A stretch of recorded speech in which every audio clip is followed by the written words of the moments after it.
Tagore school बावड़ी की online class में आप सभी का हार्दिक स्वागत है। सभी विद्यार्थियों को good morning. 11th class subject geography day आज अपना थर्ड डे है। अपने सेकंड क्लास के अंदर पढ़ा था अक्षांश रेखाएं और आज हम बात करेंगे देशांतर रेखाओं की। देशांतर रेखाओं को इंग्लिश में क्या बोलते हैं? Longitude line. कौन सी बोलते हैं? Longitude line. तो सबसे पहले अपन लिखेंगे देशांतर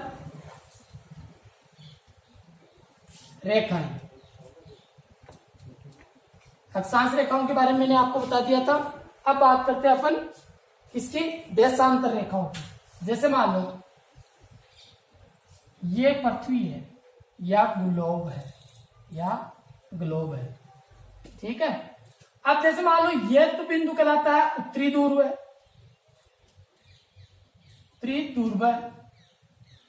और ये बिंदु कहलाता है दक्षिणी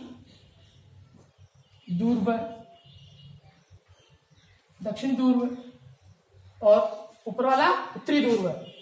इस प्रकार से अब जो अक्षांश रेखाएं थी वो तो इस अनुरूप थी। अपन को पता है कि विश्व के अंदर से 3 लाइन होकर गुजरती है। पहली जो बीच वाली लाइन है उसको तो बोलते हैं 0 डिग्री, या क्या नाम दिया था? विषुवत रेखा या फिर भूमध्य रेखा। एक लाइन होती है करक रेखा जो 23.5 डिग्री के ऊपर से होकर गुजरती है, 23.5 डिग्री से, ठीक है। एक नीचे भी होती है, वह कहलाती है मकर रेखा। यह भी कितनी डिग्री पे होती है?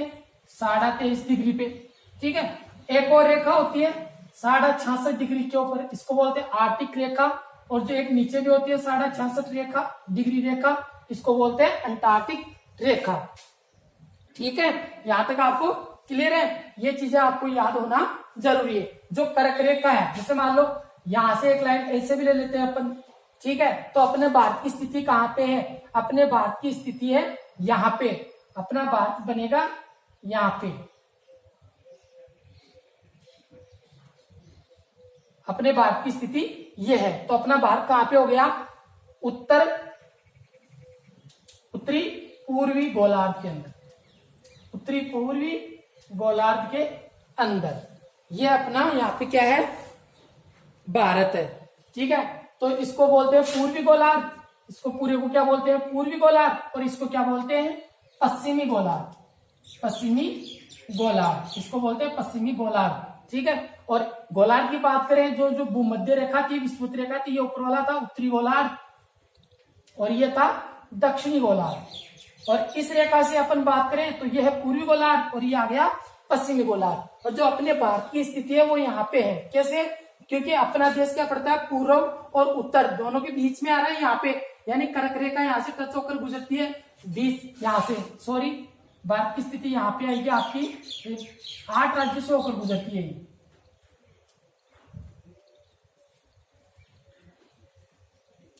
ऐसे।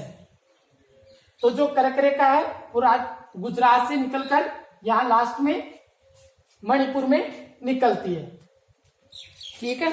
मिजोरम में कहां पे निकलती है? ये मिजोरम में। गुजरात से प्रारंभ होती है और मिजोरम में जाके खत्म होती है। ये 8 राज्यों से होकर गुजरती है।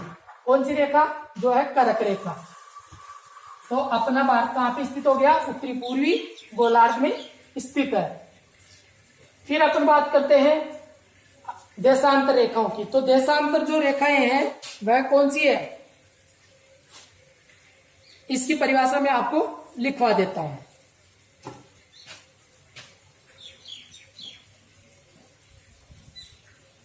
लिखो देशांतर रेखाओं की। पृथ्वी पर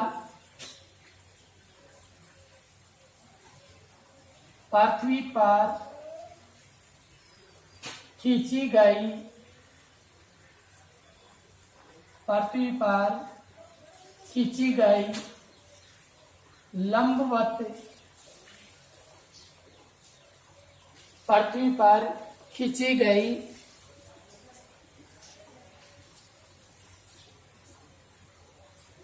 या इसको अपन थोड़ा सुधार भी कर सकते हैं। पृथ्वी पर काल्पनिक रूप से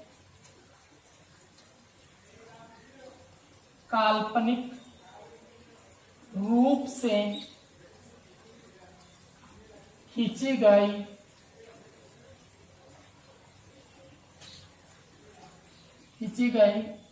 लंबवत रेखाएं देशांतर रेखाएं या देशांतर लंबवत रेखाएं, इसको अपन ऐसे भी लिख सकते हैं कि पृथ्वी पर काल्पनिक रूप से खींची गई लंबवत रेखाओं को लंबवत रेखाओं को देशांतर रेखाएं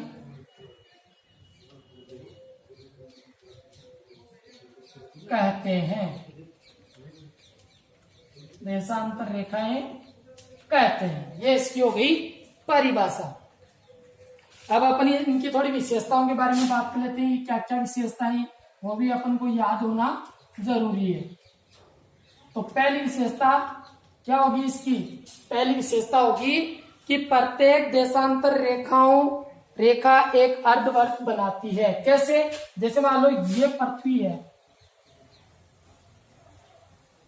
पृथ्वी थोड़ी गोल बना लेते हैं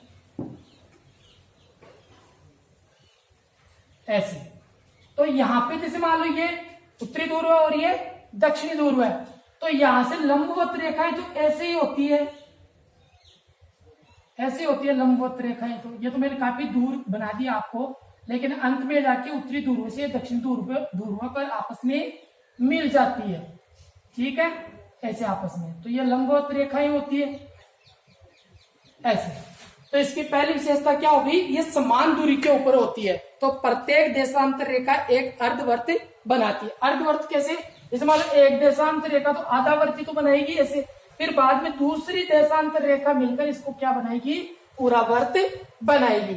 एक देशांतर रेखा इसको क्या बनाती है? अर्धवर्त बनाती है। लेकिन जैसे इसके साथ दूसरी देशांतर रेखा मिलती है तो ये क्या बनाती है? पूरा वर्त बनाती है। तो इसकी पहली विशेषता ये हो गई क्या? प्रत्येक देशांतर रेखा एक अर्धवर्त बनाती है। प्रत्येक देशांतर रेखा एक अर्धवर्त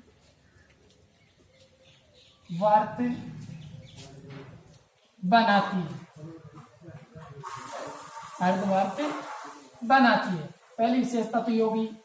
अब दूसरी विशेषता वह क्या है कि कुल संख्या 360 रेखाएं होती है। कुल कितनी रेखाएं होती है इसके अंदर? 360। अब 360 रेखाएं होती है तो कुल देशांतर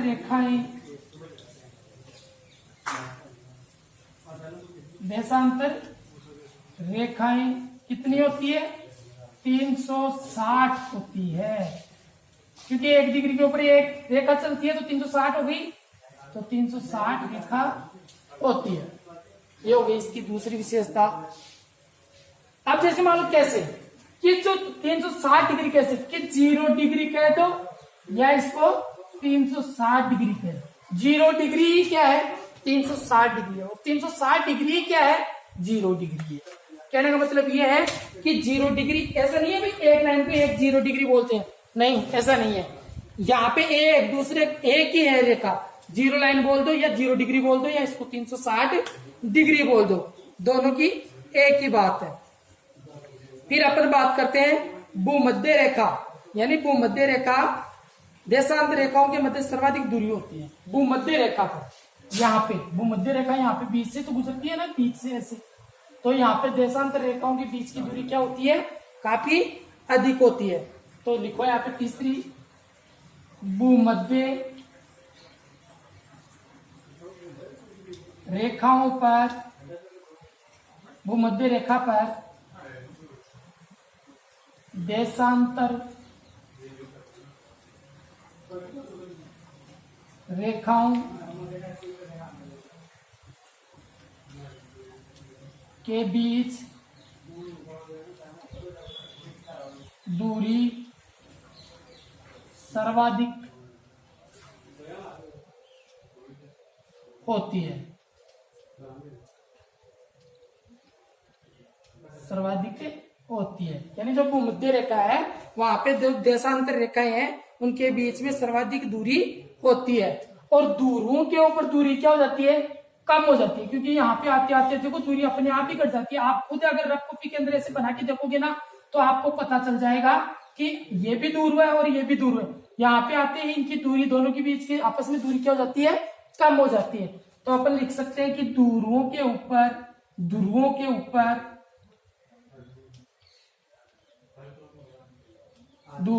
ऊपर देशांतर रेखाओं की बीच की दूरी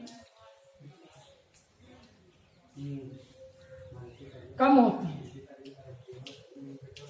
बीच की दूरी क्या होती है, कम होती है। ये मैं आपको बेसिक जानकारी दे रहा हूं। अभी अपना लेसन प्रारंभ नहीं हुआ है। कल से अपना लेसन जो नेक्स्ट क्लास आएगी उसे अपने क्या हो जाएगी, जो फर्स्ट अध्याय है भारतीय स्थिति वह अपन प्रारंभ कर देंगे। तो आज अपन ने पढ़ा देशांतर रेखाएं। देशांतर रेखाएं कहते किसे हैं और देशांतर रेखाओं की विशेषता। देशांतर रेखाएं क्या कौन सी कहलाती है कि पृथ्वी पर काल्पनिक रूप से खींची गई लंबवत रेखाओं को देशांतर रेखाएं कहते हैं। मैंने आपको मैप की इसके ऊपर बोर्ड के ऊपर आपको समझा भी दिया है कि किस प्रकार से आपकी देशांतर रेखाएं होती है और इनकी विशेषताएं होती है। पहली विशेषता यह है प्रत्येक देशांतर रेखा एक अर्धवृत्त बनाती है। और जो दूसरी विशेषता वह है कुल देशांतर रेखाओं की संख्या कितनी होती है, 360 होती है। तीसरी जो विशेषता है भूमध्य रेखा पर देशांतर रेखाओं के बीच की दूरी क्या होती है, सर्वाधिक होती है। और जो चौथी है वह क्या है, ध्रुव के ऊपर देशांतर रेखाओं की बीच की दूरी क्या होती है, बहुत कम होती है। आज की क्लास में आज इतना ही, बाकी पढ़ेंगे अपन नेक्स्ट क्लास में। धन्यवाद।